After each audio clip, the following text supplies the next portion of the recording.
Hello, I'm Margot Politis. Welcome to Study English, IELTS preparation. Today we're going to look at ways of discussing a topic. When you're writing or speaking, you can present facts or you can use your opinion. But how can you tell the difference? Today we'll find out. We're going to listen to a scientist talking about vitamin D and cancer.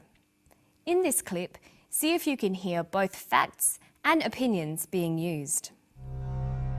I believe that the public health problem for vitamin D deficiency is quite significant. I would estimate minimum 25% of adults in the United States, Europe, and probably even in Australia are vitamin D deficient. I mean, if you think about it, over 250,000 women in the United States will develop breast cancer this year. Something like 50,000 will die. If 25% of those breast cancers could have been averted, prevented in some way, just by having a little exposure to sunlight, would have been really tremendous. So he was talking about the links between vitamin D and cancer. Many Australians these days are avoiding the sun because they know it can cause skin cancer.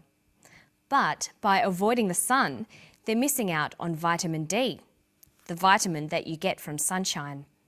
And this is leading to other health problems. When you're reading, writing, or listening to an argument like this, it's important to be able to tell the difference between statements of fact and statements of opinion. But how can you tell the difference? Well, there are a number of ways you can express your opinion. Today, we're going to look at two of these, using phrases that express an opinion and using modal verbs. First, let's look at some phrases. The key words to listen for when you're trying to decide whether someone is talking about facts or opinions are words like believe, think, argue, feel, opinion, or view. These vary from formal to informal. If I was talking with my friends, I might say, I think or I believe. If I was in a class or tutorial, I might say, in my opinion, or in my view. But if I was writing an essay or giving a very formal talk, I'd probably choose it is believed or it is thought. In formal writing, many people think you should avoid using the word I, even if you are giving an opinion. Here's the clip again. Listen for some of those phrases. I believe that the public health problem for vitamin D deficiency is quite significant. I mean, if you think about it, over 250,000 women in the United States will develop breast cancer this year. Something like 50,000 will die. Another way we can express opinions is by using modal verbs. Modal verbs express opinions and attitudes. They make statements less certain or less definite. They can also be used for recommending and advising. Here are the modal verbs used for opinions. Would, should, could, might. These words signal that the speaker is giving an opinion. Look at these examples. Can you tell which ones are facts and which ones are opinions? 50,000 will die. 50,000 might die.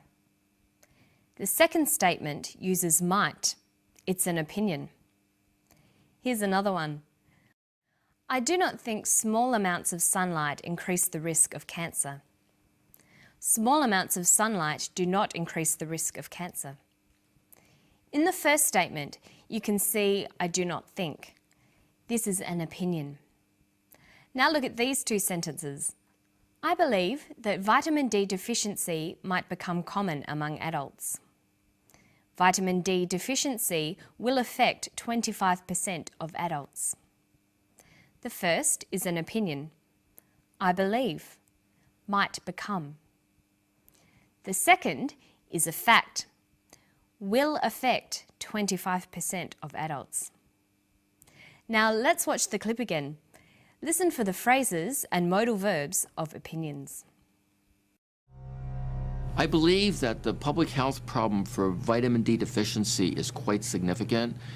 I would estimate minimum 25% of adults in the United States, Europe, and probably even in Australia are vitamin D deficient.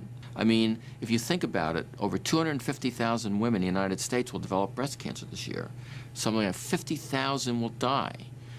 If 25% of those breast cancers could have been averted, prevented in some way, just by having a little exposure to sunlight, would have been really tremendous. Okay, so you can see that Professor Hollick is expressing an opinion using a combination of phrases and modal verbs. But now we're going to look at some pronunciation tips. When you're learning English, there are three very important parts of pronunciation. They are word stress, sentence rhythm, and intonation. Today we're going to look at the first two, how you can practice word stress and sentence rhythm together to improve your spoken English. Listen to this sentence closely for word and sentence stress. I don't think we should blame moderate, intelligent exposure to sunlight throughout our lives as the culprit for markedly increasing our risk of developing skin cancer. Notice that the speaker uses many words with more than one syllable. That is common in formal academic language. But when you come across longer words, you have to learn which syllable to stress. For example, we say intelligent, increasing, and markedly. Notice that when you stress one syllable, the vowels in the other syllables are shortened. Sometimes these short syllables become a schwa, an sound, or an I. They're short, relaxed sounds. Listen to moderate, intelligent, exposure, culprit, markedly, developing, cancer. This shortening of syllables preserves the overall sentence rhythm. Listen to the clip again. I don't think we should blame moderate, intelligent exposure to sunlight throughout our lives as the culprit for markedly increasing our risk of developing skin cancer. So when you're learning to speak English, you need to learn the pronunciation of individual words, but you also need to practice sentence rhythm, putting the words together into sentences. This is much easier when you get used to shortening the non-stressed vowels. Okay, listen to the clip and then we'll practice some more. I mean, if you think about it, over 250,000 women in the United States will develop breast cancer this year. Something like 50,000 will die.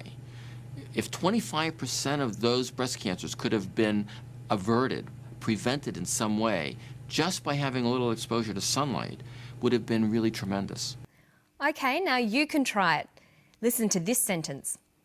It would have been tremendous to have averted or prevented significant vitamin D deficiency. Let's look at each of those words. We'll highlight which syllable is stressed. See if you can work out how to pronounce each word. Tremendous, averted, prevented, significant, vitamin, deficiency. Okay, now let's see what happens when we put these words back into a sentence. It would have been tremendous to have averted or prevented significant vitamin D deficiency. Making your spoken English sound natural takes a lot of practice. Don't forget to listen closely to vowel sounds and sentence stress, and remember to practice reading and writing in English every day. And that's all from me today. I'll see you next time on Study English. Bye.